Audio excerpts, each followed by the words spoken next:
What's up, everybody? This is the poker coaching study session. So today we're going to be looking at how a risk premium impacts your post-flop play when it comes to high risk premium.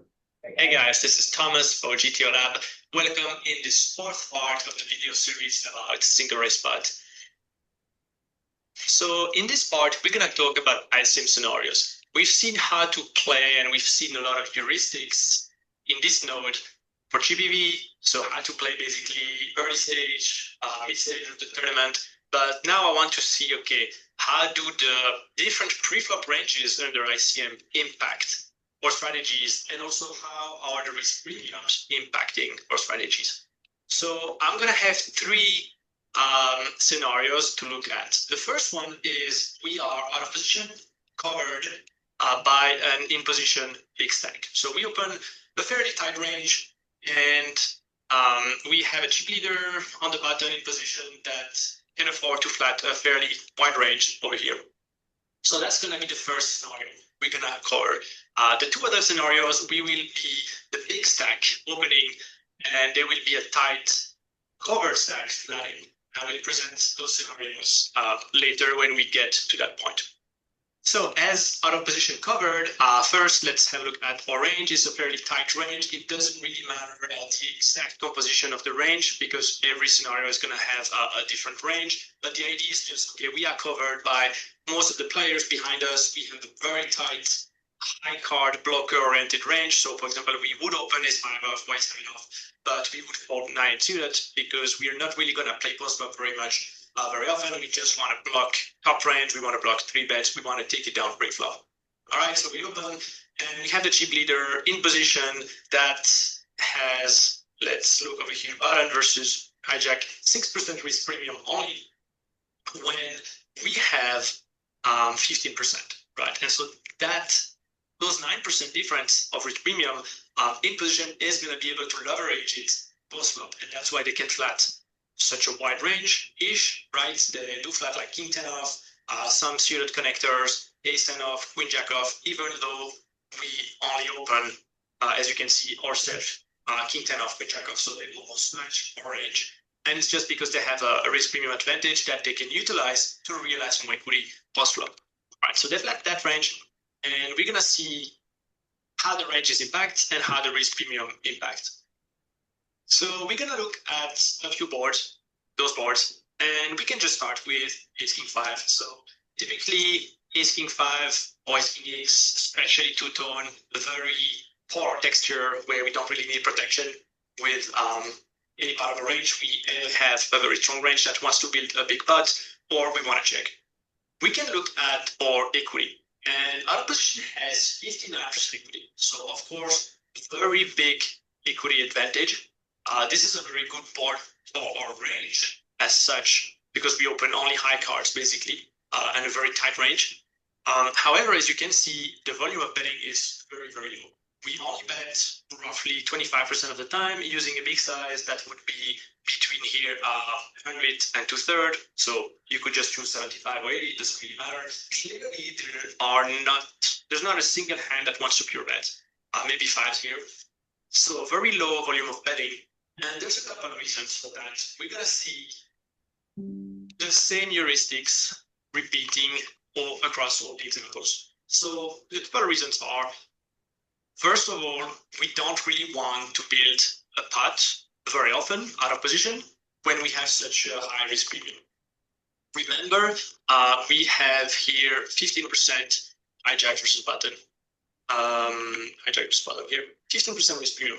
That means we have a 15% equity tax that we need in order to stack off. And there are not many hands in a range that reach that threshold, especially on a two-tone board, where even hands like ace queen that have a very, very high equity right now, 80%, but are probably not going to be able to stack off on many runouts, right? Turn jack, 10, clubs, there are a few runouts where ace queen is not that active. So very low volume of betting. The other reason why we usually see a low volume of betting, and I'm going to switch to a few other boards, but the heuristic is going to be the same. we don't really want to build the pot out of position when we're covered. The main, like another reason for that is that in position can do it for us. So in Hold'em, in poker, one of the core rules, one of the core heuristic is always to think, okay, what do my value range must do?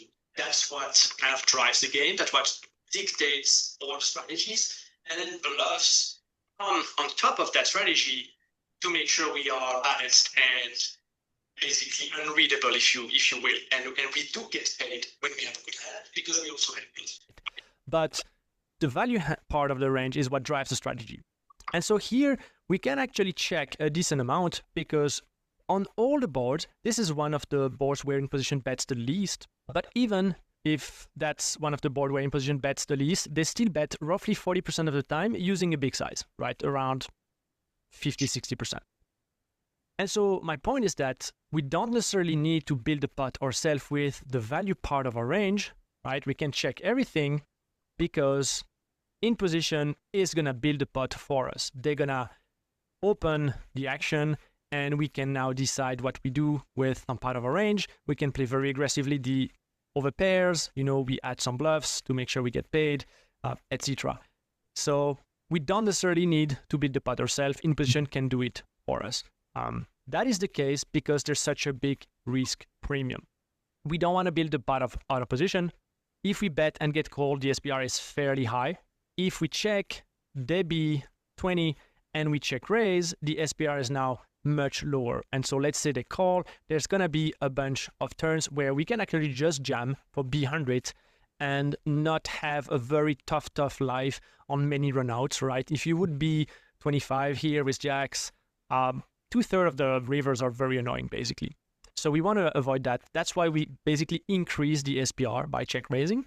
But if possible, we try to keep the pot very small right now because we don't have many hands that have that 15% equity needed because of our risk premium to stack off, right? So if possible, we keep the pot small, check, and then we will see, of course, turns of heuristics later.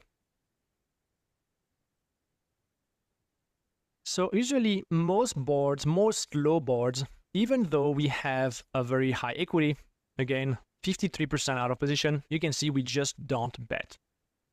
We simply avoid to build a pot out of position with such a high risk premium unless we have a gigantic equity advantage. Right here, 53 is not enough. We just start by checking everything. And again, when we have aces, kings, queens, jacks, tens, we are okay to check because in position is going to build the pot the majority of the time for us. And then depending on the sizing that they choose, the strategy will vary a little bit, but we're going to be able to check raise or nuts. We can trap. But if possible, we start by keeping the pot small. And it's going to be true on most textures with low cards, actually. So if we look at even ace 7-5, 55% equity, you can see a lot of hands had a very high equity. All those hands have a very, very high equity, and it's a big part of our range. However, because of the low cards, the texture is going to become fairly hard to navigate sometimes, right? Turn 6, turn 8, and river something, river 7, river 5. Like there are many hands again that don't qualify for that 15% tax that we need to reach because we have such a high risk premium. So whenever there's a lot of low cards, but honestly, across most boards, we basically can check almost our entire range. We thought the ace king 5 is one of the better textures where we have 59% equity. That's really huge. And there are a few hands that just want to build a big pot. And that's okay. That's also because when we check, in position doesn't build a pot for us that often. So we kind of have to take the initiative to leverage our equity advantage a little bit. Let's go on a king 10-5. You can see again, 70% checking, 54% equity. That's kind of not enough. So when you see that, you could probably just simplify to check range and just expect in position to build the pot for you with bluffs, with a bunch of stuff.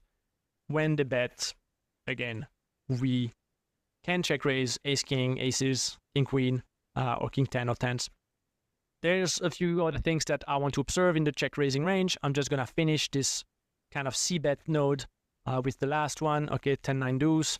You can see this is basically a check range. And it's not always only about the equity. You can kind of see a heuristic here. Every time there's a lot of connection, if there is a flush draw, that makes things worse for the covered stack, because that means the texture is going to change very often. Stupid today. Right? And so we Not playing don't stupid want today. to build the pot on a texture that's going to change. That's why those ace 5-7, those low boards, this 10-9 deuce flush draw, not many hands are going to want to stack off on many runout, right? If the runout is the deuce of heart, that's perfect. We can start building a big pot and stack out. But if it's the 8, if it's a jack, if it's a club, that's not the case. And that's why we want to keep the pot small. Now, just to illustrate the power of the risk premiums, I ran the same sim, same ranges. So this is our tight opening ranges. And in position is the chip leader who flats us. I just ran it for chips, and so without the ICM model at all. So now we're playing for chips. And so if we would have these ranges, these super tight opening ranges, and then the chip leader who called us in position, yes, we could bet a ton of money on that board, right? This is the 53% equity. This is exactly the same ranges, so equity hasn't changed. I'm just showing that the reason we actually don't bet in the ICM in the real life scenario, why we check 90%, it's not because orange doesn't hit that board. It's just because of the risk premium. We have a tremendous pressure on us in that situation where not many hands wants to build a pot. We don't really want to stack off. And so we start by checking almost everything.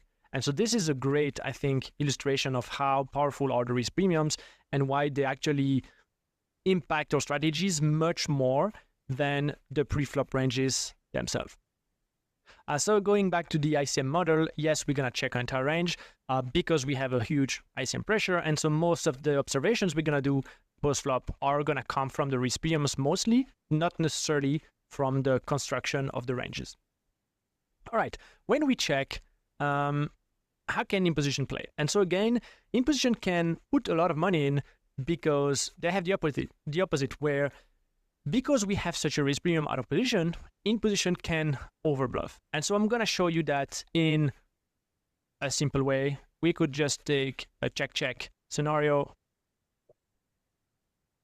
and just take a bricky run out, and then we can look at the composition of in position betting range. So let's start with absolutely nothing and SI. All right, so when we have nothing and a bunch of SIs, we can see that we bet roughly 32% of the time. And so in combos, that's going to be 8 combos. So we bet 8 combos of pure air. And for the value part, we have 3.8 plus 13.3. So we're going to have 17.1. So you basically have 17 divided by 8 in terms of value bluff ratio. So that basically roughly 2, slightly above 2. So 2 value for 1 bluff. That's in the ICM scenario. Now in the cheap EV scenario with the same ranges, if I look at the bluffs, we're gonna have 6.6 combos of bluffs divided by 15.7. So 15.7 divided by 6.6. You see now that we are more of a 2.5 combos of value for every bluff.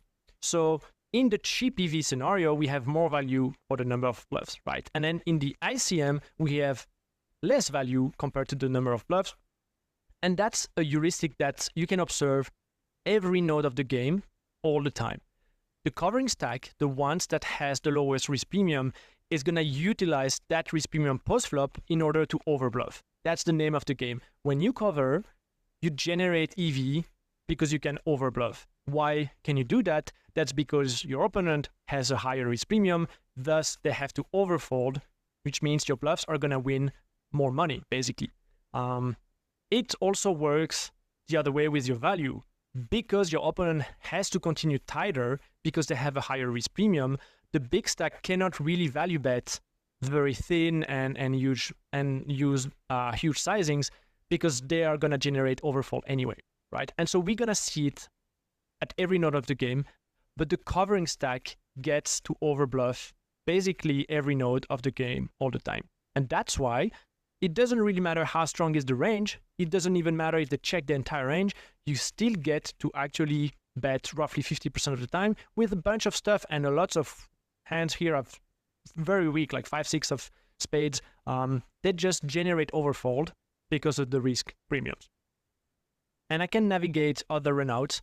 And as you can see, even if out of position check range and they have a tight range and they have an equity advantage, once again, we get to bet fairly often with a bunch of stuff. Of course, here I wouldn't have those two sizings. I would probably choose something in the middle, like 1/3.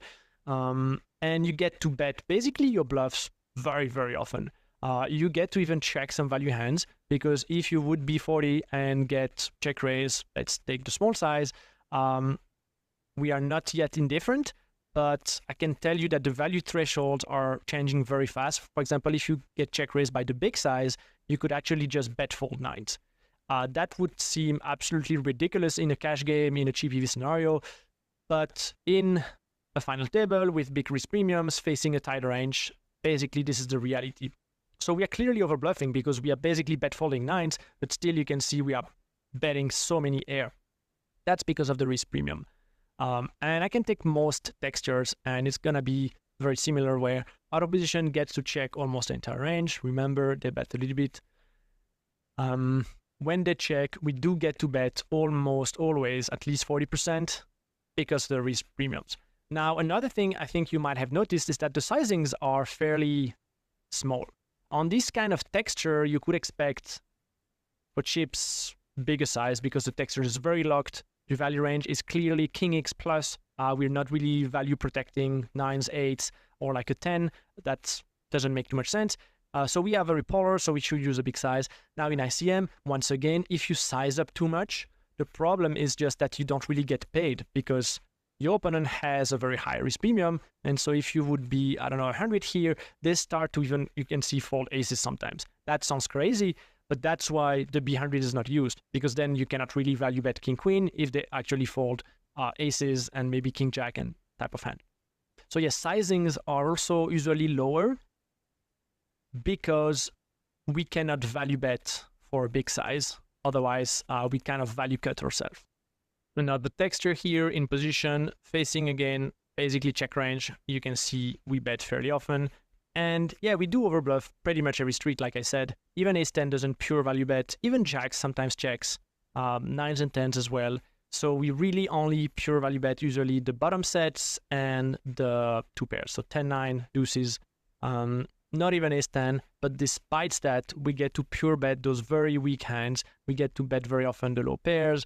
We get to bet almost pure those like a6 that don't really lose much. If we get check raise, we can just fold, but at the same time we have outs to, you know, suck out on king jack, jacks, whatever, and we do block a bunch of aces, ace-10 type of hand. But yeah, having the overcard to the board is fairly nice. We also just fold out ace jack, you know, of heart, which is a fairly nice victory. So definitely overbluff every single street. That's kind of the name of the game when we cover. You can see even on an ace king 5, which would typically be just B100 or check, we just go for something more medium, around 50-60% of the pot, no more. If we would bet too big, we would just basically get a fold from ace-10, and so we cannot really value bet much. So sizings go down. We overbluff, we don't even value bet pure, even ace-queen check sometimes, ace-jack definitely very often, and then ace-10 and lower, just pure check. But you can see all the bluffs. So we can, again, overbluff more streets. That's how it works. So now we're going to see how we play out of position versus a bet. So how do we check raise? How do we, what sizing? And how in position continues versus the check. So on this a7, 5 rainbow, we can have a look already how we play versus, for example, b2 third. Quite a bit of check raising, more than maybe what you could expect. People, I think population don't really check raise those hands thinking, okay, we are facing a polar range. The idea, I think, is just that we want to check raise the spade combos because those are the hands that can basically never improve, but are also too strong to ever fold. And so you might as well just force money into the pot when we check raise small, and then suddenly they have to find defenses from the bluffs, from the backdoors, from the pairs, from a bunch of stuff, and we would probably lose everything versus ace queen anyway. That's kind of the logic. So a little bit of check raising with the top pairs. We can see that pairs are right away indifferent versus one bet. King queen suited, don't even think about it. So yeah, we do have to overfold pretty much every node, like I said. That's why, of course, in position doesn't bet too big. Like B100 is kind of the biggest. You can see that some ace X are indifferent, which seems pretty crazy to just fold an ace versus one bet. But yeah, that is why we have to downsize under ICM in most scenarios. There are a few exceptions, but usually we downsize with value. And of course, we use the same size with the bluffs, and we just add more bluffs because we can overbluff because of the risk premiums. Versus B40, it's just nice to note that we do have to start defending some of those backdoors. So depending how exploitable you want to play, definitely I think it's harder to play versus smaller size, at least on the flop, in the first node, because they do have to find those check call, king ace suited. If you delete those small frequencies here and there, well, they overfold quite a bit.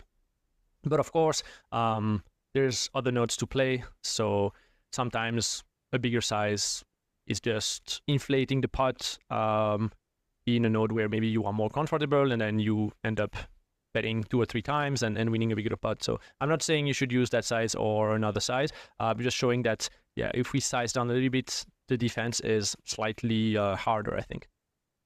Let's have a look at how we play versus a bet on this texture. And just to start, just for reference, I'm going to take back the cheap EV scenario. So this is not the final table. This is the cheap EV, the scenario where we could bet very, very often. Let's say we check, we face B40.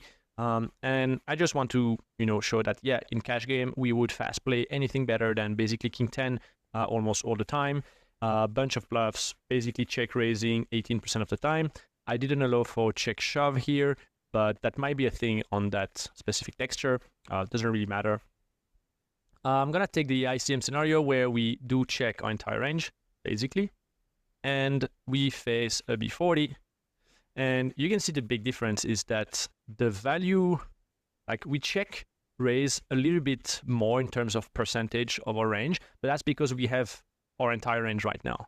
Whereas in the previous sim, we would see bet jacks, queens, ace 10 very often. So now we have our entire range. We check raise 19%, but you can see that ace 10 is not even a pure fast play. And it's not necessarily a question of balance. I think it's really that, like even jacks, queens, it's fairly close already. Do we want to stack off right now? The sizing is also very different. Again, I believe if we would have check jam, that could be something that the solver prefers under ICM. I'm not saying that's the play, but I'm saying that I have observed a few times where the solver wants to either keep the pot as small as possible by calling or using a small raise, or just shoving so that we realize all our equity. What we want to avoid is build a big pot in a texture that's going to change very often. So of course, this small check raise, that's what it's doing, which is why I think maybe check shove might be a thing. At least in other nodes like big blind versus in position, that's really something that we observe where we don't necessarily want to check raise non all in when we play 20 deep on that kind of texture. We really either want to check shove 10-9 and a few super bluffs and deuces maybe, or we want to check call king 10. We don't want to check raise and end up playing a big pot on a texture that's going to change when we have a very high risk premium. Anyway, so bunch of check raising, but a bunch of check calling with some really strong hands as well. 10-9 is the hands that want to fast play the most. Bluffs are fairly intuitive. There's a couple, one clubs hands that we just have to find once in a while. Besides that, the nut flush check raises very often. Ace 8 of diamond is just a pure fold. 2 overs, diamonds, even ace queen of diamond is already fairly indifferent here. So again, recurrent theme is the value threshold is fairly high. We have that risk premium. We have that extra tax, which is why king 10 can just not check raise. We don't want to play for stacks with that hand. It's not good enough. If we check raise, we observe the same thing for in position. Our check raising range is very polar. They also have a risk premium. it's lower than ours, but they also have a risk premium, which was around 6%, if I remember correctly. And so you can see even a hand like ace-10 doesn't really want a fast play, right? It's not about trapping or anything. It's just, okay, that hand is just not good enough to play for all the chips right now. There are runouts where we're going to have to stack off, but we just don't want to shove right now. So not so much shoving here, even jacks, just bet calls. If we would have this scenario in cheap EV just as a baseline, we would fast play jacks and ace-10 very, very often. But now, yeah, that's not the case in final table. So just careful not to value too thin. That's the idea. And also, even if we are covered, we're going to see that we are fairly sticky in some scenarios, right? Like, it's not about folding everything. Every time we have a club, you can see we continue sometimes, especially with the ace of clubs. We even continue versus B40 some pairs. So we do have to fight, but we are just fairly careful with the value threshold. Okay, let's have a look at a couple textures after check now. So here, for chips, the only size that makes sense is B2E, geometric 2 streets. After check, we are fairly uncapped. We want to just stack off king 10 plus or something like that. And in position is capped because they checked back. So it's the same idea, of course, but you can again see that the sizing is smaller. So maybe we want to use 3/4 pots or something. Geometric would be 104, clearly slightly smaller, but the idea is the same. Jacks plus is now the nuts. So we can definitely go for value. And let's take a nice break on the river. So after B2 third, I took a break. All in is 1.5x. And you can see that we don't even pure shove like ace-10. Again, that's a value threshold plus blocker type of thing. But yeah, clearly sizing are just smaller. We probably want a sizing in between here, maybe 3/4 again. Depending on the structure, is it super top heavy? Is it not? Do you have a big edge on the table or not? Like, you can adjust your sizings, of course, but the theme is very much always the same. Sizing go down with value range, and the value threshold is higher. If we take a complicated river, maybe I call it that way, you can see that now the sizings go down. B50 is the sizing we want to choose with an overpair, and we never go bigger than that, right? If we have nut flush, we can check, we can B50, we can block, we can do many things. Our opponent will put money for us with a part of his range, right? They have bluffs that they can raise with or shove with. In this case, if we B50, it's kind of the same. If we check, they also can bluff. So we never need to use those very big size on the complicated runouts when nobody is capped. That's kind of the idea. You want to protect your overpair and top pair range, which is the main part of your range. And then sometimes you made a straight or flush, and that's just going to go and strengthen your small bet or check or B50 range. And you can just trust your opponent to put the money in for you. Of course, there are exploits. If you think he never put the money for you, you can adjust. But yeah, on those flush completing river, not many hands in our range have enough equity to bet big, right? And so you can see we really use a lot of small bet. That's kind of what you want to do with, river king or aces. It feels that's the size you want to put in, and that's basically the theoretical size we should use. And then again, the bluffs should come from usually blockers, sevens, sixes, ace queen, one club type of hand. This is fairly aggressive, by the way. Absolutely never giving up ace queen with a club here, and almost always seven, sixes. This is very aggressive. So again, if you think your opponent is not going to do that, maybe you want to think about an exploit. All right, ace king 5, check, should happen fairly often. Pure break, 2E would be the only size that makes sense for chips, and you can see once again it's slightly smaller under ICM. Now if you use 2E, it's not a mistake at all. We want to bet big, of course. We have a very polar range. Versus B2 third, in position falls the kings that are unclean, right? You river the jack here, you are not sure, like, you don't necessarily have the nuts, where the 9 and the 8 are slightly cleaner. Also, they unblock the bluffs more. Or bluffs are a lot of these broadways. Holding all the pairs, defending 6-6 that has 5 outs to a very deceptive strong hand. Strong hand, that's kind of the idea. If we would be 100, yeah, continuing a few kings here is honestly not very easy, I think. And those gut shots, that's like super tough. I expect some overfolding here.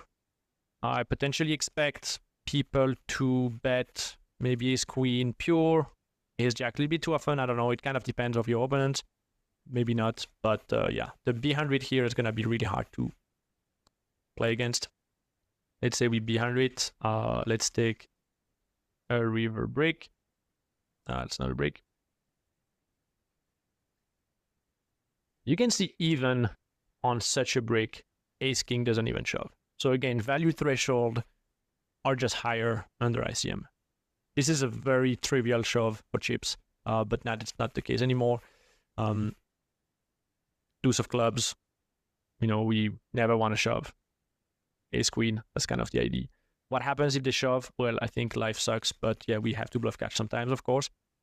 Low board, we check our entire range. In position, supposed to stab fairly often. What happens after check? That's going to be also very similar to chips in a way that we usually can have two sizings on an overcard, right? We want to have a very big size with basically the overpairs and the sets, right? So queens plus here, eights, fives, those hands are the nuts and really want to put a lot of chips in.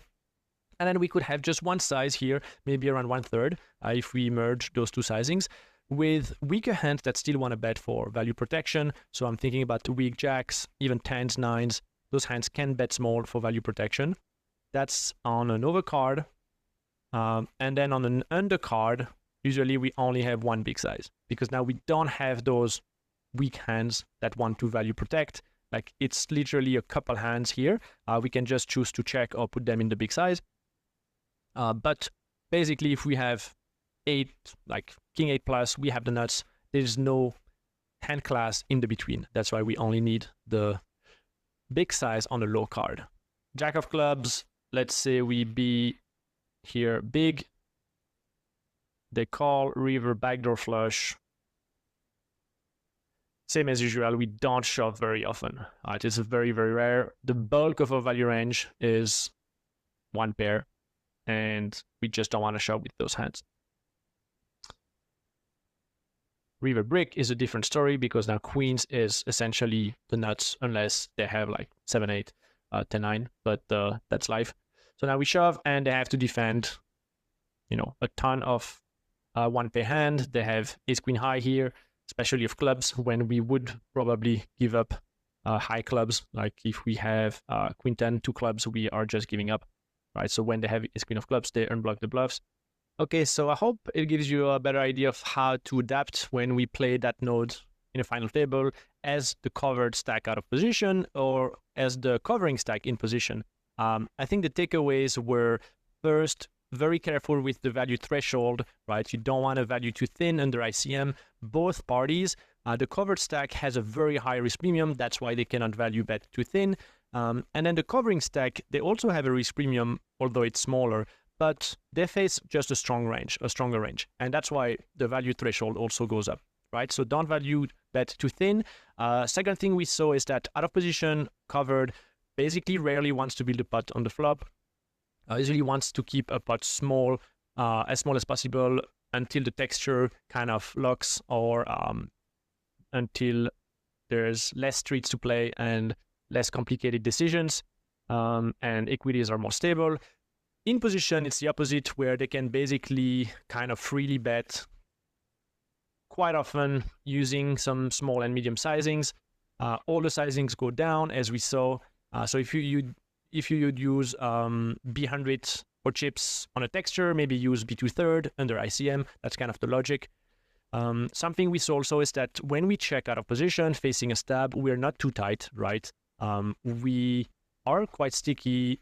We have some check raises with some backdoor bluffs. It's just that our range is very strong. pre-flop. As we can see, we open 19%. And so if we have to defend half of it, well, we're going to include some offsuit broadways, like we're going to include a bunch of bluffs. We don't let them run us over. We just don't create a massive pot with thin value. That's kind of the idea. After check, it's very similar to GPV, just sizing go down and value threshold goes up. Yeah, I think that's about it for this scenario. Let's dive into the next scenario, which is the opposite. So now out of position is going to be the big stack with a very wide range. They're going to open, and we have in position that's going to have a flattening range, especially when they have 40 bigs or above that. That's when there is a flattening range. This is going to be our scenario, but I just want to point out something that I think is fairly interesting. The flattening range here kind of depends on the blinds in a way that if blinds, like the bigger stacks are in small blind or in big blind, the more we are covered, basically, the less we're going to want to flat. Because when we flat here and there's a couple big stacks in the blinds, they're going to have a lower risk premium than us. They're going to realize more equity because of that. So we're going to realize less equity. And so usually, if there are big stacks here, we flat just less often. If I take almost the same scenario, but with big blind covering, but this time small blind doesn't cover.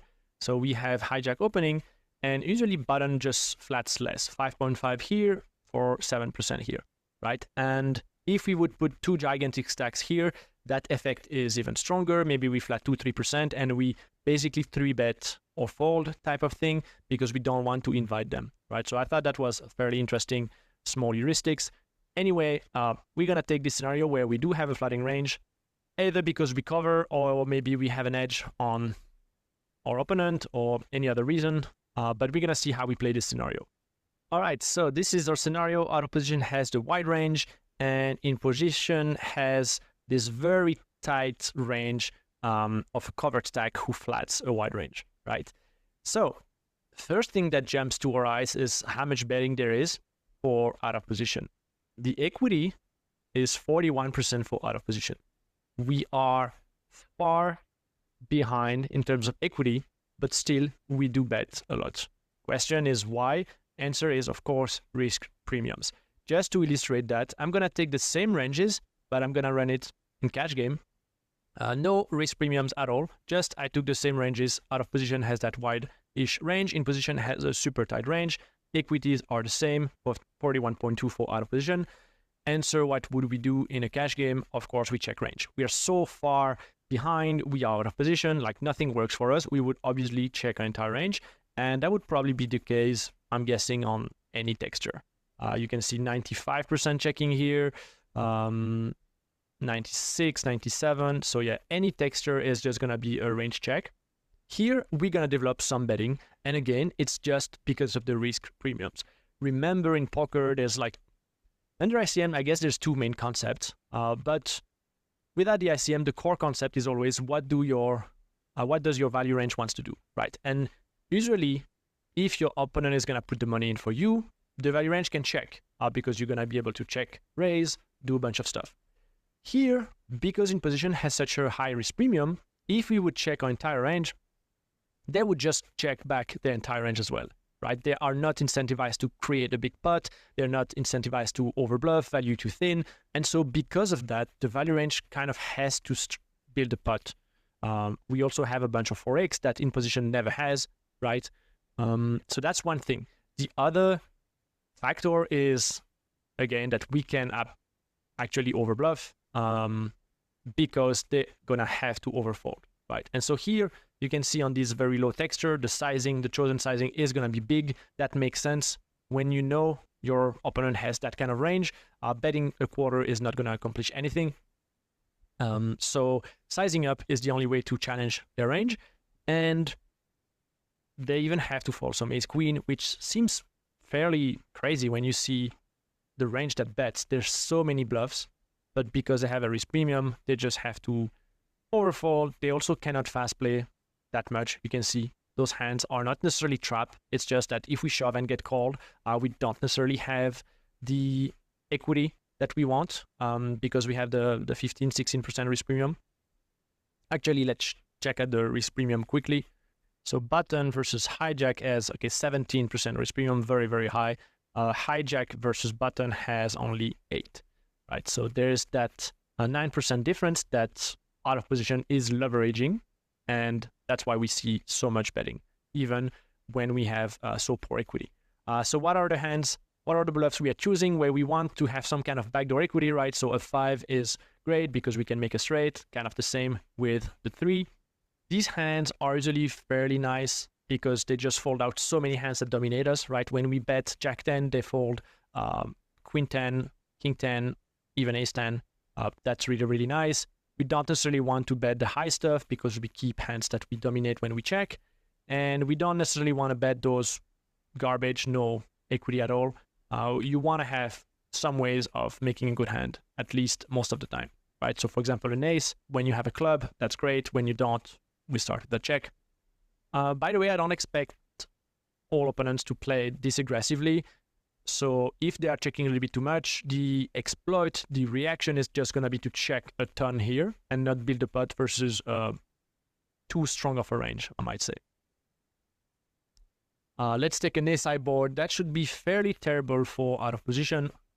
Again, 42.6, right? Why is it terrible? Well, it's just because in position range is this one, right? So they basically always have something on this board. They either have a pair, top pair, or 75% of the time with those suited broadways, they have backdoor. Despite that, you can see we bet fairly often. Again, the sizing is quite big. That's because it's a pretty dry texture and we face a very strong range. So we need to be kind of polar. If we would be 25, they would fold 0%. You can again see how many bluffs we have. Like, look at this area. There's so many bluffs and we are not even betting pure ace king for value. So that again shows we can just always overbluff when we have the risk premium advantage, when we have the big stack. Versus B2 third in position is sticky and calling some backdoors. That's very, very sticky. Something I've observed is that the covered stack usually gets to play tougher. So they get to play more sticky, and that's maybe counterintuitive. I think people freeze maybe a little bit too much when they're covered. The logic is just that you face a very wide range usually, and you yourself have a pretty tight range when you are covered, right? And so because of that, because the range is fairly tight and strong, it carries weaker hands like King Queen suited, Jack 10 suited type of hand. When we reverse the scenarios, when we have the covered stack betting, they have a tight range, and if we have the covering stack, we have a very wide range, and so usually we don't get to play super, super sticky just because we have so many hands in our range. And our range is fairly weak, and it doesn't carry those backdoor weak stuff. Anyway, you can see we are fighting. The big stack is really c-betting most textures, at least sometimes. Let's take a low board. You can see, again, so much betting, even though, again, 44% equity. But we don't mind basically creating a pot because they're not going to fast play too much. Like, they're not going to put us in too difficult, basically, situation. If we B40, you see they are not even raising over pairs, top pair, top kicker. It's just not strong enough, right? So we do have a bunch of top pairs. They want to bet, clean equity. We can check later on. We have a bunch of bluffs that are going to overperform, basically. Even ace, king, X, we have 46% equity. You can see, again, bunch of betting, bunch of bluffs, pairs, 5x. Those hands are our preferred bluff. Big size, it's a polar texture. King X is indifferent. They have to continue some gut shots. That's very hard in my opinion. They have to continue some pairs. That's extremely hard in my opinion. 10-9X, 43% equity. So we are really behind everywhere. One size, 25, 30, 33, doesn't really matter. Seems fairly hard to implement, so I'm fairly sure check range would be fine. The only thing is our opponent gonna bet enough? So some opponents might just check those hands a little bit too often. I think they would be right to check them if we check our entire range. Just showing that doesn't really matter the texture. We do have some betting out of position when we cover. So you could think, hey, they have a super strong range. Yes, but because of the risk premium, we do get to bet a lot. The same way in the previous scenario, the big stack was basically stabbing kind of freely on every texture. This is kind of the opposite now. In position is gonna have to be careful. And so here we can see, yeah, the stab a little bit of everything and quite often. But again, remember that's because out of position stabs 1/3 of the time almost. If you face an opponent who checks, like most regs, I think, are gonna think they have a very wide range, facing a very tight range in position, and so they're gonna start by checking a ton. If that's the case, remember you have to check quite a bit. Let me go on lower textures. Out of position has a betting range, and you can see in position we stab, yes, but that's also because they have stabbed quite a bit, right? And so they don't have 9, 10s, jacks, ace-8 very often when they check. I would just be a little bit careful if your opponent is gonna check too much. We do stab a bunch, but we don't necessarily want to go broke too light, right? So facing b40 out of position again, very liberal with the bluffs. You can see value range is overpair only, ace-8 also, but king-8 not in there. And then there's a ton of bluffs. Like you can find bluffs everywhere. There's even some offsuit combos like 10-9 off, pure, 2 over to the board, backdoor straight type of hand. Facing the check raise in position is not super happy. We are bet folding 9s. This seems crazy, but that's just the effect of the risk premium. Versus the check raising range, we don't have that basically equity needed plus 18% of the risk premium. Bet calling hands that basically can beat value hands, right? So when we have 9s, we are dead versus value because they basically have ace-8 or 9s plus, right? So when we have 9s, we basically face ace-8, 10s plus. So we have 2 out, we're pretty much dead. When we have king-jack suited, at least we can beat ace-8, 9s, 10s, much more often. That's kind of the idea. Shoving ace, queen, king, queen seems crazy. So maybe we don't face that much aggression. So maybe we can even add more bluffs. Ace-7, 5 rainbow, check. You can see also the sizing are smaller by in position, right? Kind of always the same. Don't want to create too big of a pot. Versus small stab, you can see that out of position is gonna be fairly sticky. We basically check call hands like 10-9 suited, 10-8 suited, like even 10-8 of spade. That's very, very sticky. King, queen off, queen, jack off. Again, what's the theme here? We're gonna realize more equity, right? That's the idea.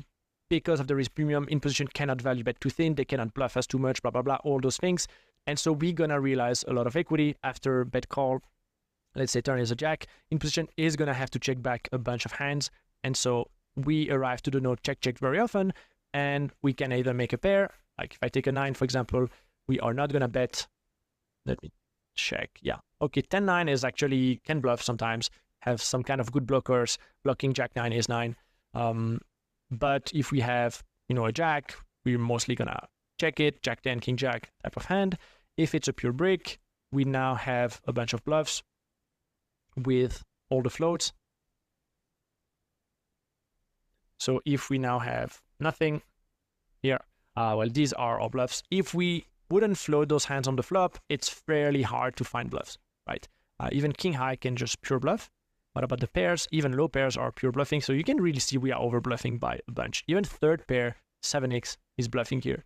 That's, of course, very aggressive. But that's the idea of over bluffing when we have the risk premium advantage.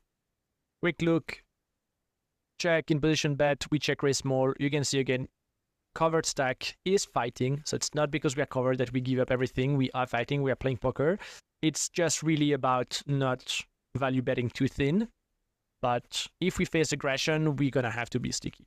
After check, check, having the big range or the wide range, we have to be careful because overcards hit very hard in positions range. Their range is super narrow, super condensed. And so these cards, Jack, Queen especially, are special because they hit their range very, very hard. So we do have basically that big, B2E geometric 120% with kings plus or queens plus, because yes, those hands are the nuts. Fives, maybe jack 8, maybe jack 8 blocks too much. But we have to be careful. If we have a jack, we might not have the nuts. On lower cards, now we can bet much more just because they check back. We are uncapped. You can see we use also the bigger sizing much more. Again, we are a little bit less afraid of creating a big pot because we have a risk premium advantage. The queen, like I mentioned, very, very good for in position, so careful not to value cut or overbluff. And then a king starts to be very good for us. We have a bunch of king x that don't really have so many king x. Again, on the overcard, you could really simplify to have one big bet, maybe 100, 120, and then one small bet around 25%. Small bet you use with like 9s, 10s, ace 8, maybe queen 8, jack 8, like those hands, 7, 6s that want to just bet small for value protection versus ace king, ace queen, ace jack. But then you also have basically 8s, 5s, and aces, and ace king. Those hands are the nuts and they absolutely want to stack off. Look at how much betting we do. Again, you are allowed to overbluff. Versus B120, some pairs have to be sticky. It's just hard across all the nodes. I think ace queen is without a club continuing very often. Let's say they call. Let's take a semi break. River. King queen is the bottom of our value range, and you can see that the king is indifferent, right? And that's really the effect of the risk premium here. On connected card, we go just lower because the texture is going to change very often by the river, and we don't necessarily want to create a gigantic pot. We also facing mostly high cards, right? And so, yeah, we just bet a lot for value protection. All right, let's take ace king x after check check, and let's take a brick. As always, look at this unbalance in terms of bluff versus value. Ace queen is very close and indifferent and check sometimes. However, you can see in this area how many bluffs we have. All the gut shots are bluffing. All the 6-6 are bluffing. 6-6 is great because it blocks a6 and other strong hands, and has also 5 deceptive outs, right? When you bet big 7-6 here and they call with ace jack, you do have 5 outs to make a very strong deceptive hand. So we don't value bet too thin. Ace jack might still be a check, right? And we maybe have one street. But we leverage the risk premium and overbet. You can see ace jack is indifferent right away for in position, right? So always keep that in mind. Don't value bet too thin, just overbluff. That's the way we make money when we have the covering stack in FT. Last scenario we can have a quick look at is same ID but just wider range and deeper stacks, right? So we have the two big stacks here. Cutoff open, a very wide range covering everybody, and button, who is also covering basically big blind and his, let's say, tied second in chips, his small blind here, can flat very wide because we face a 46% cutoff open, right? So when we know they open jack 4 suited and jack 9 off, yes, we can call jack 10 off. That's kind of the idea, right? So we don't want to create a big pot very often. You can see we 3-bet rarely, or a gigantic size. We just don't want to play post flop in a 3-bet pot versus them.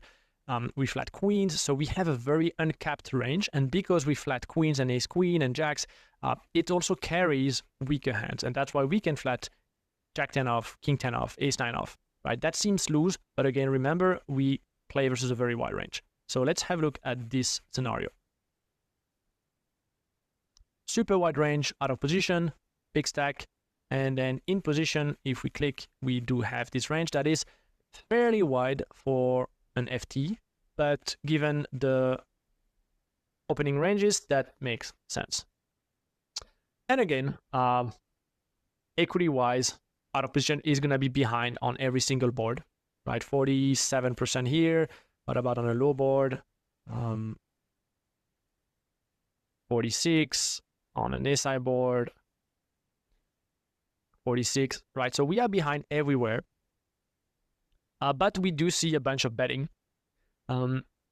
Now, because stacks are closer, that's also going to mean that the risk premiums are closer, and that also means that out of position cannot leverage that much of a risk premium difference versus the button. So cutoff, the big stack has 13% versus button, and then button has 23%. So that's super gigantic, of course. But we are fairly deep, risk premium is fairly high. And so again, lots of betting, lots of bluffs. You can see ace king just pure checks. The value range is 7s and 5s. That's pretty crazy that this is our value range and this is how many bluffs we can add. Deep stacks, even versus B2 third, you can see a bunch of very sticky floating by in position here. We want to call hands that can make the nuts, like 10-8 suited. 10s kind of sucks. We're dead versus value. That's kind of the idea. But yeah, on most textures, especially the low ones, we're going to have more betting because we make actually more pairs. We make more 8x, 5x, deuce-x. And it's not like in position is going to be able to punish us by raising. They absolutely don't want to raise anything here, right? They don't want to stack off with stands or anything. So we can just bet, realize our equity. We can really manipulate the pot however we want. That's kind of the idea when we have the risk premium advantage. Look at that on 4-4 deuce, our equity is 40, let's call it 47%. We have trips advantage, and that's what drives the betting range because the pairs, everybody has them, right? We do have pairs, but they also have all the pairs. Again, look at this floating, king 10 high, king 9 high, super, super sticky, jack 10 off with a club, right? So make sure you assess either your opponent is gonna float enough or not enough, and then you can adjust. But checking range is not really a thing when we are covering. We already looked at this one. Ace king X, super polar texture, value range is ace king plus. Get rid of ace queen. I think if we only keep the big size, all those hands are kind of very low frequency. And then you can see bluffs, again, ton of bluffs. All the pairs, all the 5x, the gut shots, and then those blockers like jack of clubs, queen of clubs, really, really valuable blocker because that just means that on any club run out, we kind of have a very, very clean bluff here. Ace queen, instantly indifferent. Let's take brick-ish. This is all in for 120%. Our value range at this point is basically flush, right? So because of that, we can use a very big size. We are super polar, and this is just very, very hard. Because in position has a flush around 13% of the time. But the calling range you can see is some top pairs, some second pairs even, some king X. And I guess 2% of less than king X. But just the fact that they're supposed to call with king X and a6 40% of the time altogether makes the defense super, super hard. 44% on 10-9 deuce. Yeah, in position has kind of never missed. We kind of check enter range on this middle-ish board, right? This is really, really a good board for in position. They get to stab fairly often. Once they stab, again, careful not to overplay. Ace-10 is not necessarily a pure check raise, right? Those hands are actually fairly often just check calling. If we check raise, we kind of want to have this extra equity, ace of clubs, king of clubs. We don't want to build a pot with too weak of a hands. All right, after check, check, how does it go? We don't really use the geometric 160%. We are too deep. We do have a high risk premium even as the big stack, right? We saw 13%. So we use a big size, but we don't necessarily want to shove jacks on almost any river. That would be too big. I think too deep and fast and overplay our hand basically. So low card, only one size, big or check. In position is capped and is gonna have to find some calls with like some ace queen and some pairs. I think that's just very hard. As always. On a king, sizing goes down because there's a straight that got there. We do have a medium size because we do have jacks 10, like ace 10, queens, low king x that want to bet small, and then we do have the big size around 2/3 with aces, king 10 plus type of hand.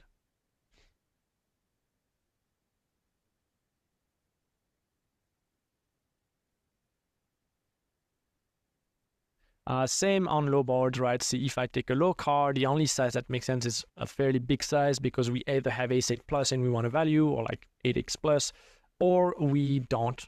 We have king queen ace jack, and we just want to check. And then on the high card, we can have two sizings usually. So if I take the 10, 10 is kind of a brick, I guess. If I take the jack, maybe shows a little bit more, where we do have much more of the small size because these cards interact a lot with in position range, right? So we do have the small size with, you know, jack x, and then we have a big size still with sets and over pairs. Now these cards seems to be very, very special. Again, queen and jack, we're not super thrilled to bet into that card that hits their range too often. Now the king is much better, and we really see that one small size around, I don't know, 25, 30, doesn't matter. And then one big size around B100 with basically aces plus. This is a fun one on the 4-4 deuce. Again, we have to think that we have a huge advantage in 4x. And given the risk premiums, we cannot really play for stacks with ace king, right? So the 4x is actually what's going to drive the betting range on these high cards. Overall, we are fairly careful out of position, right, on all these other cards after check, just because in positions range is really almost only composed of over cards or pairs, and so on a jack, they'll kind of always have something.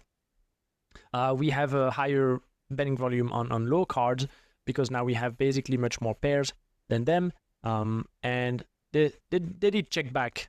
And so they have a little bit less of queens, jacks, tens, nines, etc. Now there's some funky runouts, like turn ace, for example. We are so polar at this point.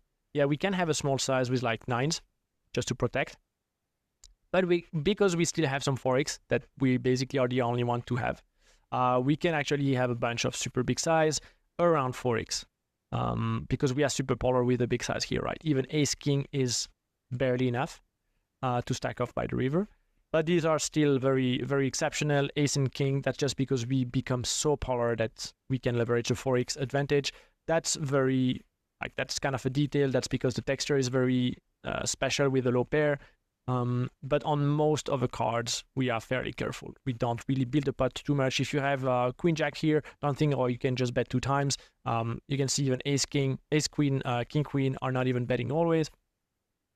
You want to let in position bluff, but you also just want to value bet too thin, because let's say we B2/3, call river is, let's take a 10, king queen is like B50, and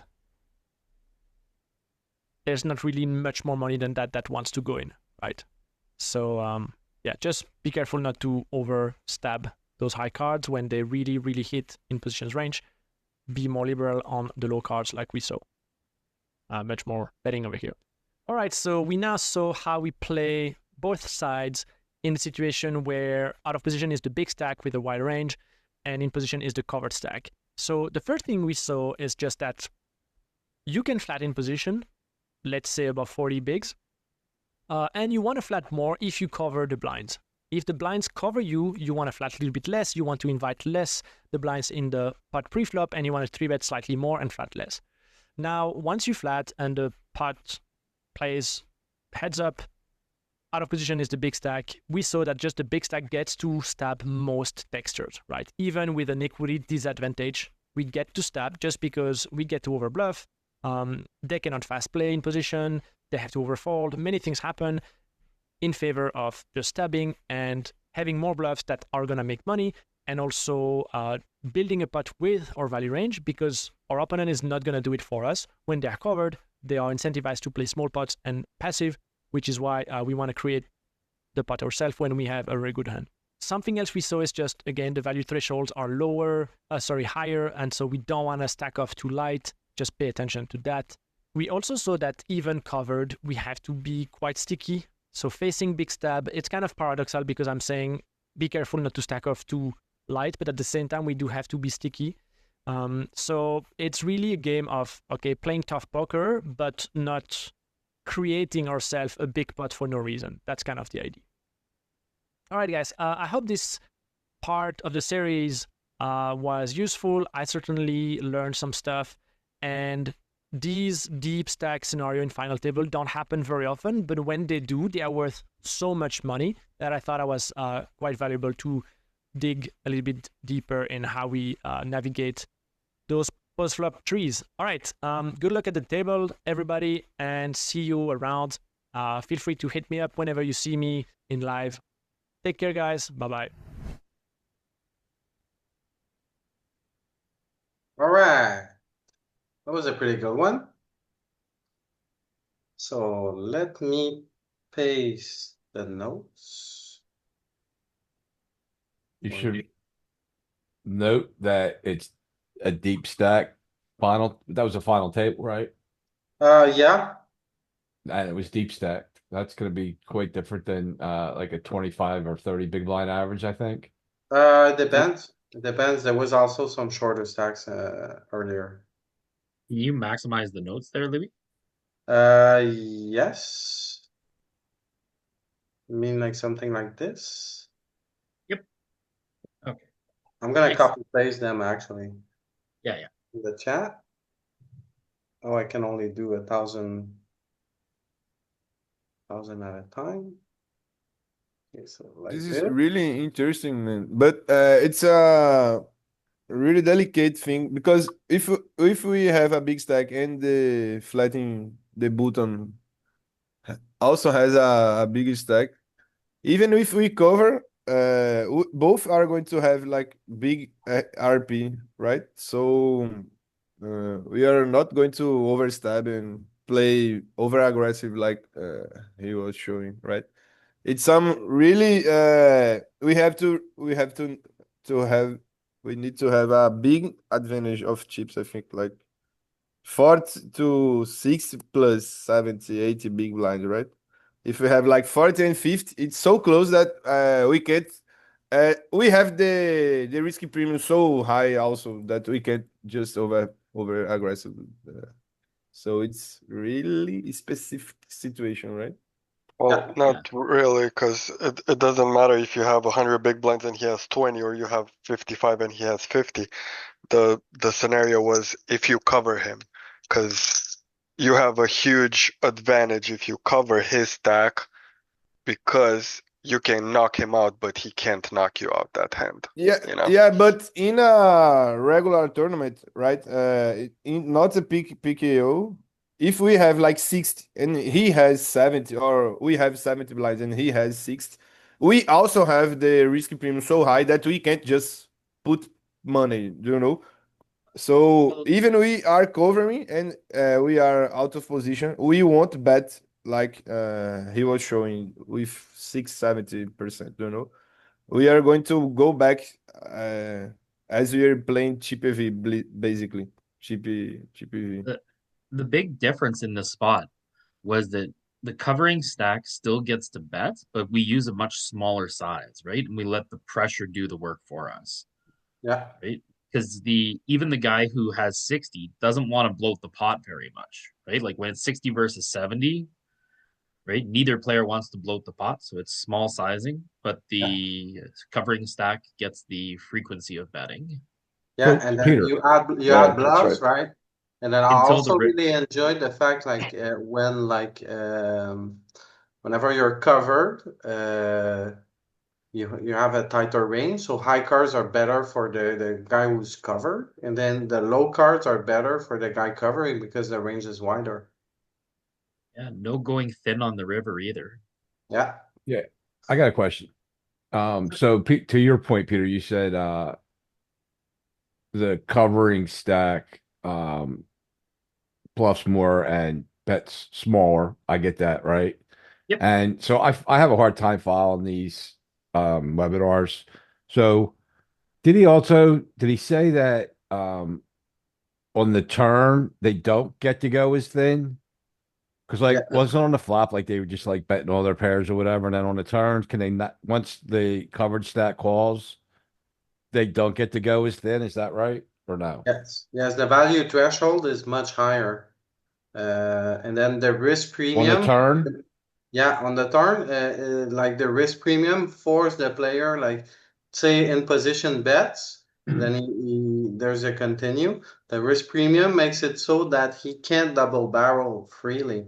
It has to go check very often, which like gives back the advantage to out of position because then he Right. can like So that bluff a makes sense lot of because the even when we river. bet small, they're still over folding, and but we've when they call, we've strengthened their range a lot, I suppose, right? Yeah. Yep. Yeah. So Okay. we'll go Which check Makes a sense. lot, and I see myself in that node a lot when you're like, you know you're supposed to be c betting, you c bet, it continues, so we have some equity, break turn, what do we do? You know, so very often it goes check, and then the ball is on his spot, the ball is on his side of the court, right? After it goes check on the turn, you've capped Yeah. yourself a lot, and then he can value bet, he can bluff, he can, you know, so yeah. So yeah. we make money though by making that, and so the good thing is it goes back to like one of the um uh exploits that we learned that like if people overfold on the flop, you can just bet small everything, and then the second they overfold, you made money, right? So this kind of is the same. Like we Mhm. get to bluff more covering them on the flop with small sizes. So Yeah, you immediately made money when you made that bet. And yeah, then when they call, then it's a different game. yeah, Yeah. Yeah, and then when they call, if it's a brick, it's really bad for the covering in position player. But when the equity changes to a more dangerous spot, when like he talked about like the overcard coming, the queen or the jack and stuff like that, that's something that still is in our heirs range. That's now a new top pair. So like that's kind of the card that we still get to put pressure on, Oh, cool. right? Because he's going to defend pairs, straight draws, and then like ace high, and so he's going to be devoid of queen high and jack high because he's going to overfold that on the flop. And so like those are the cards that are good to put pressure on with, Yeah, that makes sense. Good stuff. right? On like the 10-7-4 board, right? Like he's going to have less queen high on that board, less queens in his hand, other than queen jack maybe.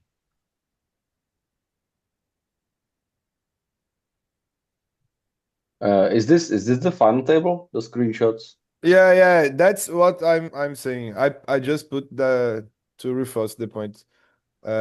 Even we covering, we basically don't bet at all, and we have like 20 blinds more than him. But that's the point. We also have bubble factor high. It's let me print this here. I mean, this looks like chippy V to me. Nah, but that's not. That's a final table with 8 players. Okay. And we have this bubble factor here. Wait, oh my god. Let's go.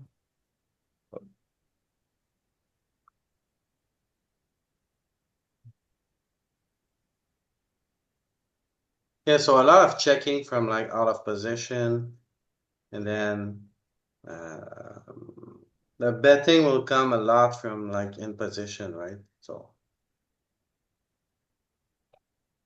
yeah, a really good webinar. I think it's great value. It's a very polar side because sometimes it's really good and sometimes it's really out of touch.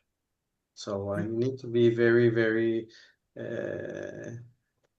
you need to know who you're listening to, Yeah, well, basically. like for example, Jonathan Jaffe doesn't play online a ton, and he's not necessarily a theory guy either, but he's like Exactly, and really good, right? So and then he does a lot of content about online play and then about like you know like so yeah, that's a good example. Like if you're gonna like play a lot online, you want to hear about people that are crushing the online scene. Does he still play? Jonathan Jeffy still, I haven't seen him much lately, honestly, Exactly. in these So like Tritons or anything. I haven't seen him. No, now you yeah, mention it. yeah. Whereas like if you like take a guy like Tama, he's like on top of the game right now. He's Yeah. going around in the 100Ks, final tabling everything, and just like, but you can see by the quality of his webinar, it's like very, very in depth, many good concept and everything. So yeah. Yeah. And I think it's good to have both point of views because obviously we're not playing 100Ks where the vast majority of the people are studying these spots, right? There's some few No, like but we use, can still the simple takeaways like use less big size when you're covering, add more yeah, bluffs instead. well, that's Uh, good. when you're covered, you're tighter, so you need to be stickier. So just we can steal that and add it to our game, and it's gonna like make us like much better post flop players. Especially like the ICM game. I think like a lot of people are like playing it wrong basically. So yeah. Well, just saying, I think it's good to see this good, strong theory as well as really good players playing the players Yeah. content. I like both. I like the I like all the content. Like I like both. Yeah, go ahead, Melanie. You got a question? Yeah, I have two questions for you guys. The first one is so the covering stack has less risk premium and so is allowed to bluff more often or should have more bluffs in the range, and to remove thin value bets because the covered stack has to overfold in many cases. But like instead of the thin value bets, like what's the alternative to the thin value bet? Well, you just check back more spots where you would like value bet GPV. That's just Al- what it means. Also, I understood it like this way. You don't thin value bet, you just bluff more. So basically, you cut your thin value bets and you add bluffs. Yeah, yeah, yeah. Hmm. Yeah, but also you have stronger value range as well. Like it's not only because you've just now weakened your range, so you need to have stronger portion of your range betting. Yes. Yeah. So you might not, for example, you might not value bet top pair. You might instead just want to value bet two Well, pair plus. good example would be like the weak top pairs. Like they may go like two streets on Chippy V, and then on a final table, it's probably 210. And then you probably have like big bets with the best top pairs and over pairs on Chippy V, whereas on the final table, you're gonna just like size down with those, right? And then instead of like and then add more bluffs in there. Yeah, there So was also the example with top set and middle set. Both were betting in ICM, and in Chippy V, you would always check them. yeah, so to add on to what you said, Victor, so I think what's going on is we also saw that the covered player out of position is going to play a very strong check raise strategy, right? So we're going to bet our stronger hands that can continue versus the check raise, and the junk that just is going to fold. We could bet more junk that's going to get over folds, but when check raise is an easy fold, and then we're not betting our weaker thin value because when you get check raise, you just got to give it up. Their Yeah. bluffs are going to print against those. I feel like that's kind of what's going on there as well, right? Yes. It's their reaction to our bet as well. But also like consider that players, whenever they check on the flop, very often they don't protect their checking range enough. They're gonna be very Okay, capped. And then sure, when they check raise you, they're gonna be like they're gonna have more value than the actual range, right? So you don't sure. need to be as sticky, and then yeah, you can probably bet in position a little bit more often because you're not gonna face aggression often enough, especially like on a big final table where people are like a little bit more cautious, maybe sometimes. But now we're moving from the theory that we were talking about to exploits. And I agree with both, right? Like I think Yeah. the answer to the question in theory is one thing, and then yeah, most people aren't playing what we're looking at here. It's Yeah, difficult. Right? They so don't study them. my second question is what Kep just mentioned. So the stuff that we just learned, is it only applicable if I know that my opponents know about risk premium? No, I don't think so. The concepts are good. For example, like if you just say, okay, I'm gonna like use less big bets when I'm betting when I as the covering stack, right? So it doesn't matter whether your opponent knows ICM or not. You can just like size down and keep the pot small. Then that's gonna make you gain EV regardless of his answer. And then you can like cut down on the value on the 10 value bets. That's gonna make you less vulnerable, whether or not he plays back at you or not, or whether or not he's ICM aware or not. And then you can like add more bluffs in your range. So that's all those simple things for your range. It doesn't matter whether or not the opponent has like an in-depth knowledge of ICM. And then you can add like okay, like the low turns are pretty good if I'm the covering stack or for the covering stack because the range is wider. And then the high cards are better for like the stack who's covered because his range is more condensed. So it doesn't matter really whether or not like the guy you're playing against knows that stuff. It just helps you moving forward in a more efficient manner, right? But Okay. Yeah. but still, okay, I want to add a question on that because he also said in the video people are they shouldn't check raise you too much because they cannot and they have to overfold. But what if they just keep check raising you? I mean, then you lose EV because you are over bluffing. I'm sorry. So in this scenario, Bob, don't think of it as them playing against you. If they're playing this strategy against all the other players at the final table, they're going to like wind up ICM butchering their stack. And the important thing isn't the one hand where they play against you, but the recognition that they're consistently making mistakes against the rest of the field that's costing them the ability to ladder, that's bloating pots and getting them in troublesome spots where they don't want to. And it's just a way to recognize players who have fundamental construction problems with their final table game and uh, finding those things and knowing that about a player is going to say, okay, this player is going to use a chip EV strategy at a final table, right? And they're just going to punt off and they're going to be an ICM butcher. They're never going to maximize their money, right? Because they're going to be putting themselves in too much risk in spots where risk premium is already giving them lots of risk.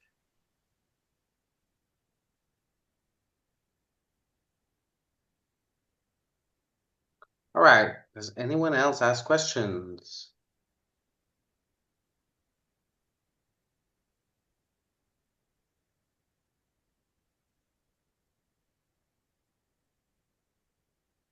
When would are we maybe- starting the drills? Yeah, I would maybe like to add the thing to the I was answering it to the chat that somebody said that the GTO strategy is like the best you can do always in all times, and it might not be true because there's a concept that's it's called a EV leakage and EV drainage, and essentially what it means is that if the opponents play wrongly, if they are ICM unaware on the final tables or in any very high risk premium spots, they might play wrong. And if you play right against them, if you play the GTO, even if you've been able to play the exact correct GTO against them, you might both lose EV. Because, for example, say we have a pre-flop situation where you should jam your whole range. And in some of these situations, your opponent should only call you with like queens plus, for example. But if they are, or queens plus ace king. But if they are ICM unaware, they will call you more. And in that situation, if you play this strategy, you will lose a lot of EV. And the EV doesn't just disappear. It goes to the rest of the people at the table. That's called Let me explain. EV leakage. Right. I do get what you're saying, but that's not the point. When we play the GTO strat, like in this example you said, even we are going to lose EV, like shoving 9-4 suited, let's say. We are going to take it back when he is going to pay. When we have like aces, ace king, ace queen, like he will gain some EV from another points, but he will lose from another hands, So when we play the GTO strat, we are absolutely indestructible in this sense. He cannot No. gain. Let me finish. He cannot gain EV by changing his strat. If he's changed his strat, he will lose EV. That's a fact. We can exploit his leak, and then we can adjust to get the max EV from that leak. But if we play the GTO, we are guaranteed to not lose any EV. That's the whole concept behind the GTO thing, So if he is overpaying, we can adjust our range and stop to sending some trash and just send the best, and we maximize the EV from his leak. But if we just continue to ship all the range, that's the GTO answer. We are not losing any EV. That's like I said, that's the whole concept of the GTO thing. So No, it's not. It's not. I know why you think that, and it works for cheap. Let's say okay, it works for cheap EV spots, but the GTO doesn't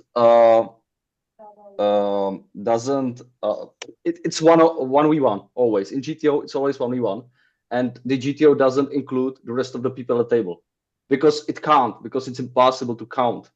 But there's a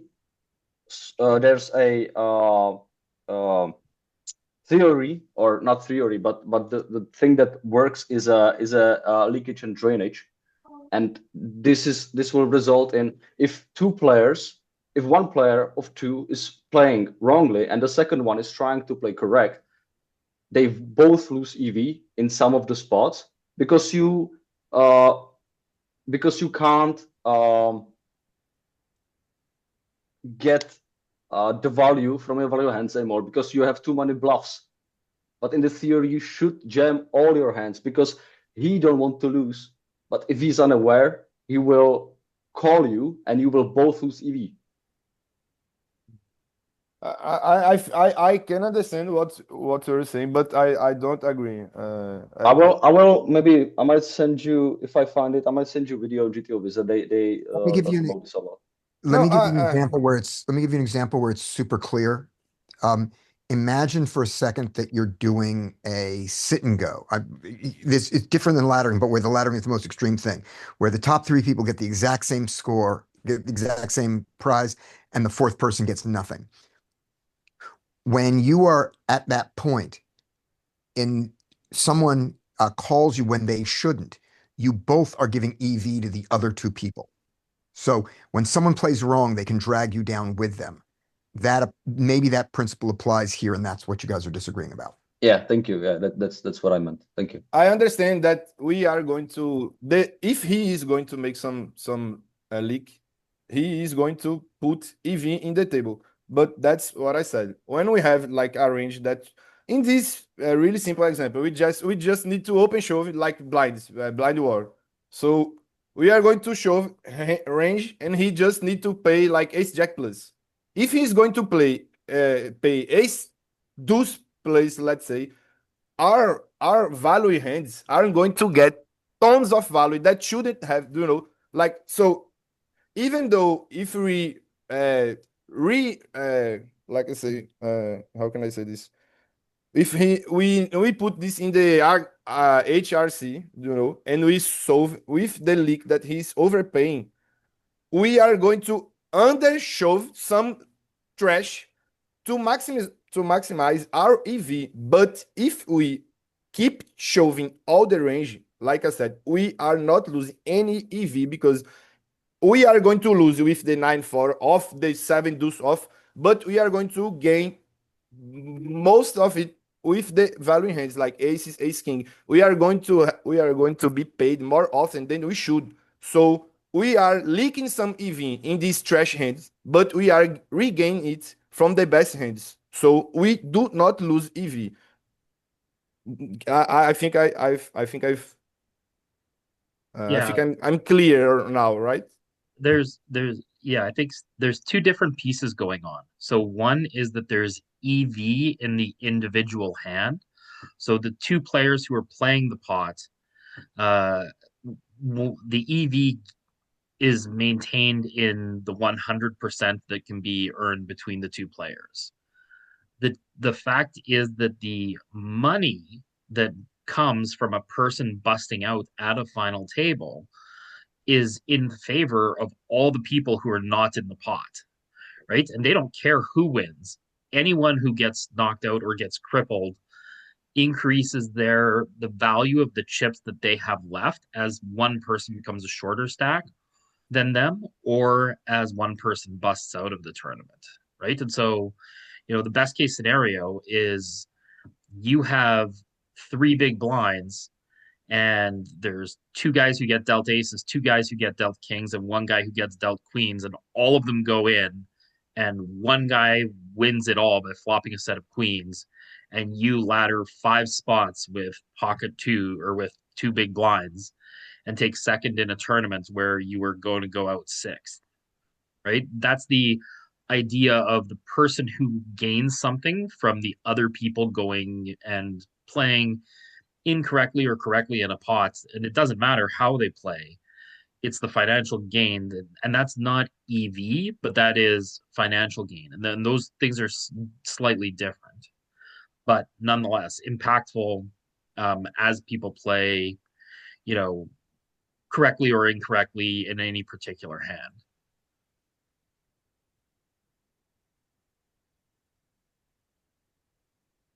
And Kep pointed out that the adjustment, if they make that mistake, he claims is to jam more linear than polar, which makes sense. If someone is calling you too often, Yep, that's your solution. If you know that that's the mistake they're making, you have to. If you know they're doing something outside of what quote unquote they should be doing, you got to make an adjustment. You have to. Yep. Sure. Or you're punting.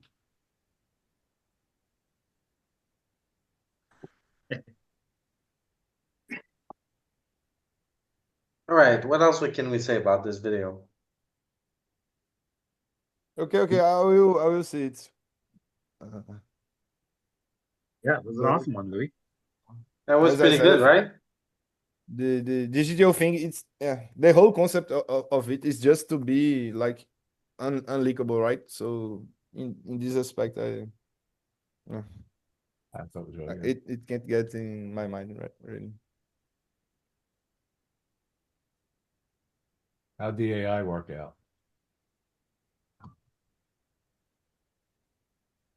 Probably not good. All right, so what should we do with the last 20 minutes?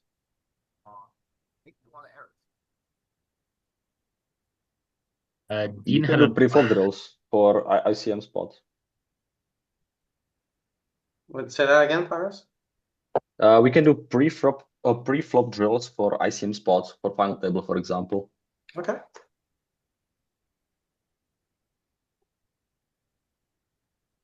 Oh, you got a subscription to GTA Lab? Yeah. I don't.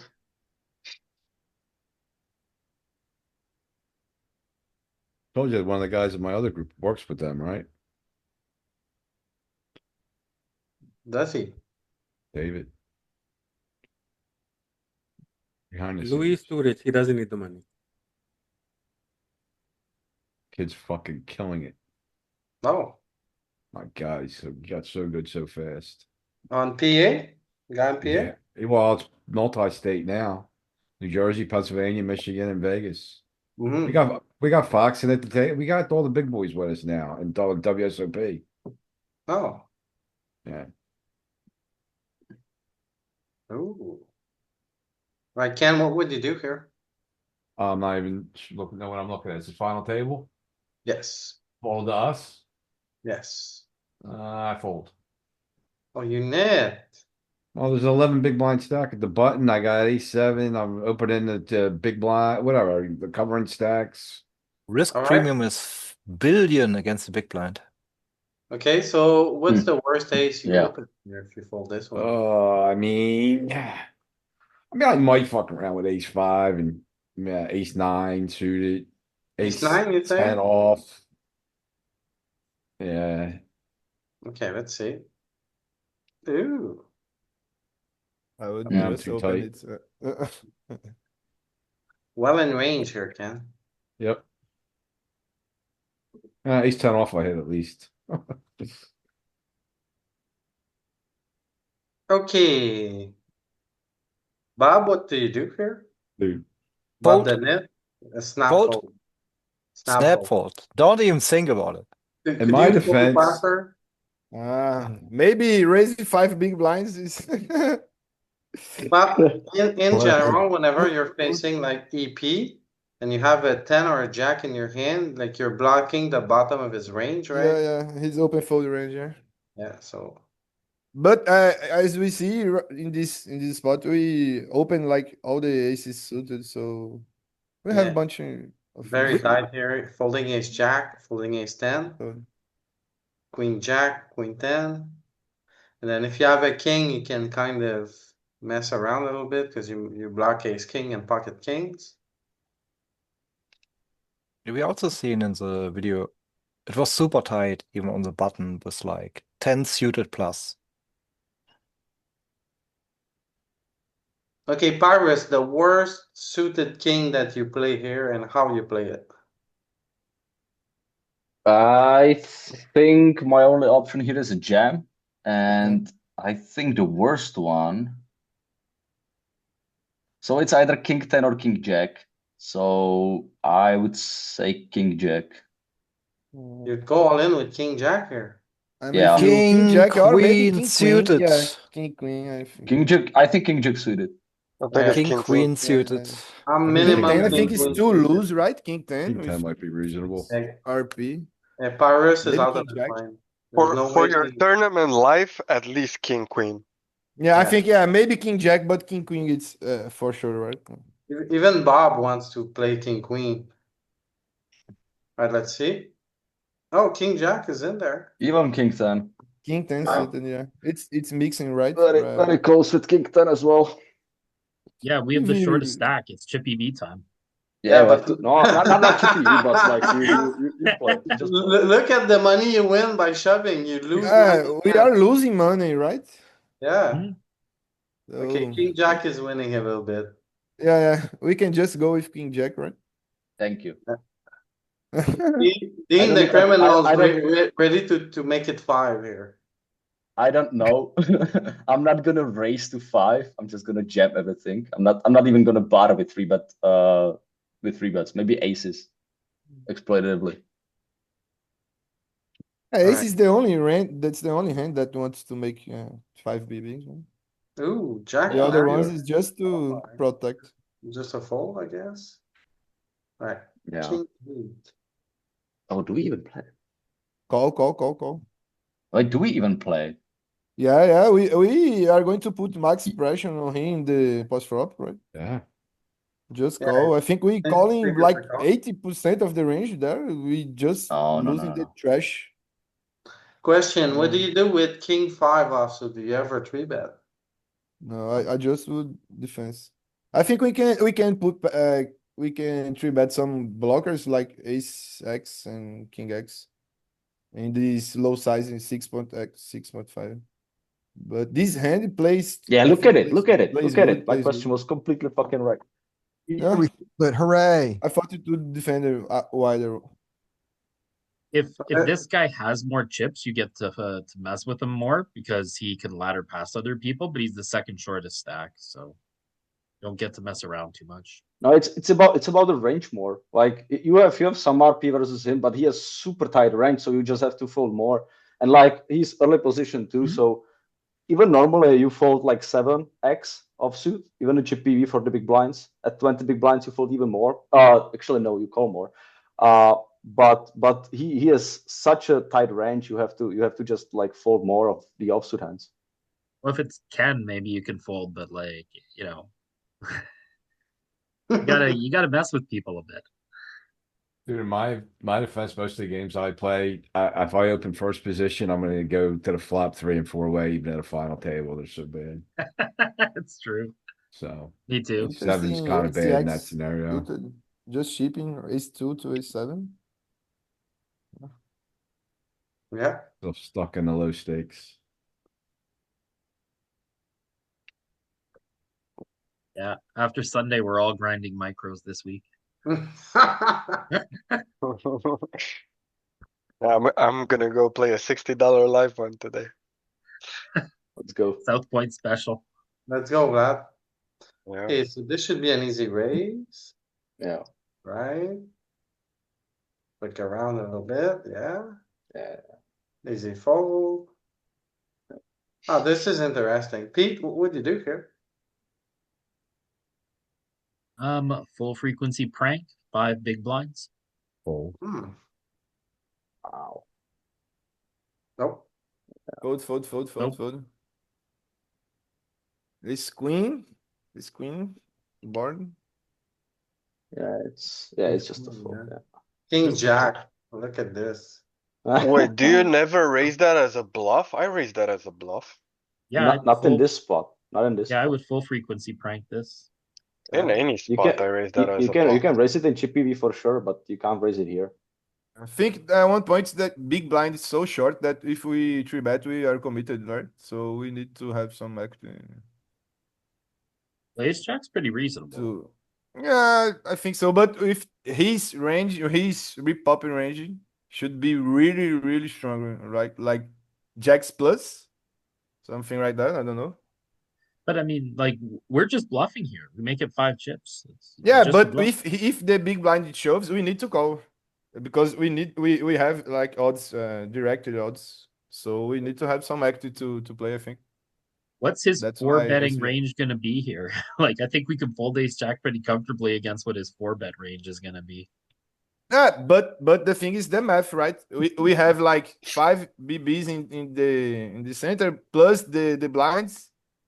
We need to put 7 in like 20 something, 12 or so.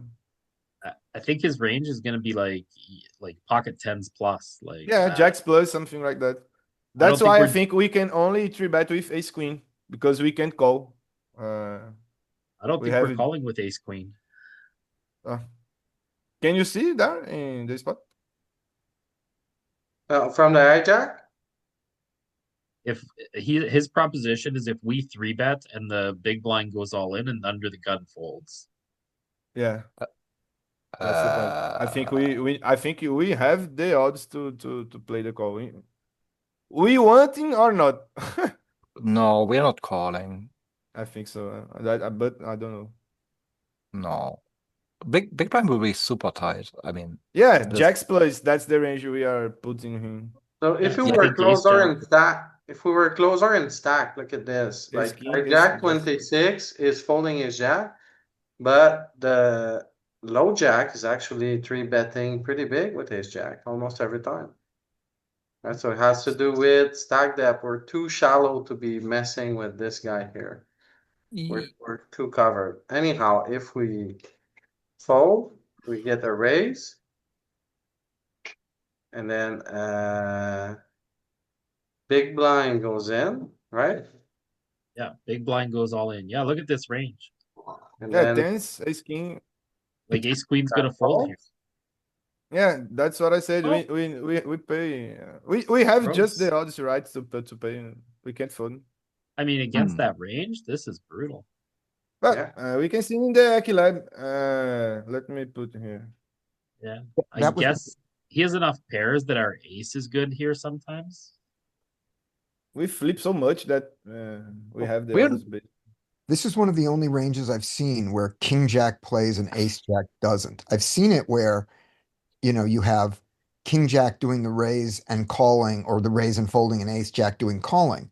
But yeah, this, king blocker is more important than ace blocker because the ace, as you see the range composition for ace, it's really wide ace wise, right?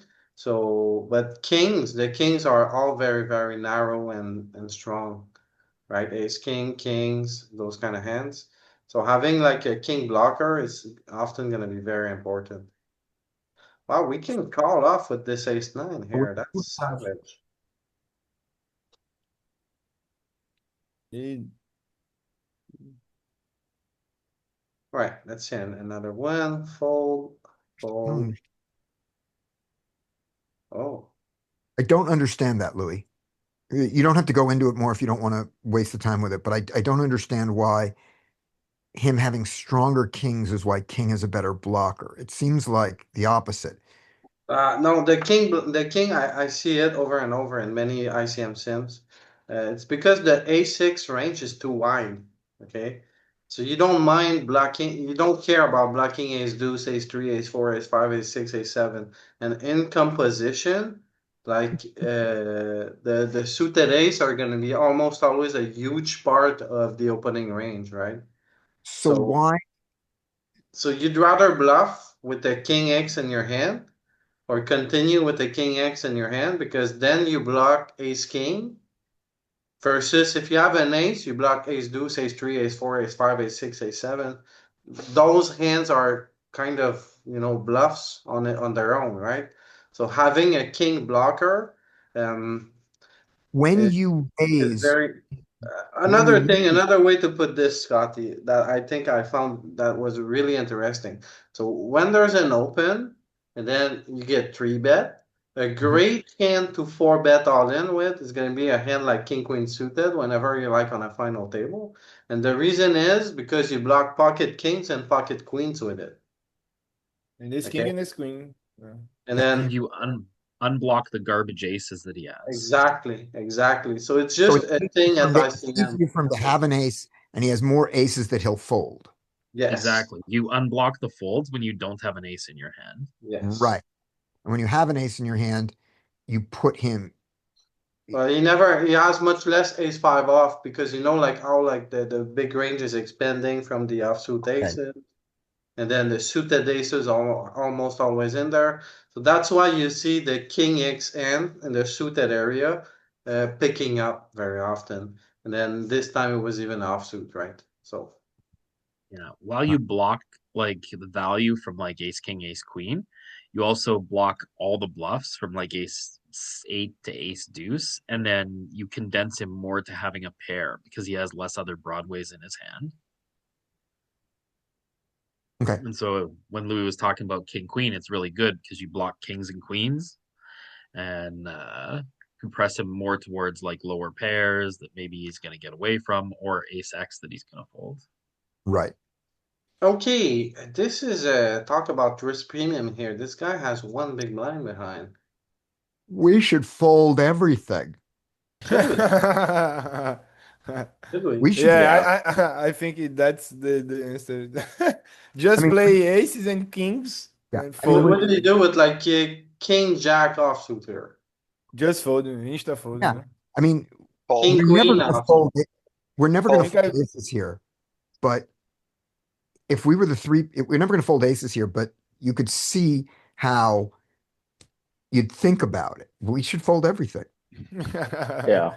Yeah, I Yeah. think we are going to play like ace queen and jacks No, plus kings, I think queens it's plus. I I think think it's We I can I think it's call. just aces and kings. queens ace king maybe. Honestly, I would play any pocket pair up to like nines and maybe ace king, but I wouldn't play, Broadway cards, shit like that, because you can lose to a 2-3, you know? Yeah. I think one. Ace 10 suited here. You guys fold? Never. Yeah. That's what I'm saying. I think one point I don't very think important so. is that the small blind do not have a big stack. If he pays our shove, it's going to Yeah. it's not like happy for him to lose 4 blinds in this config, I think.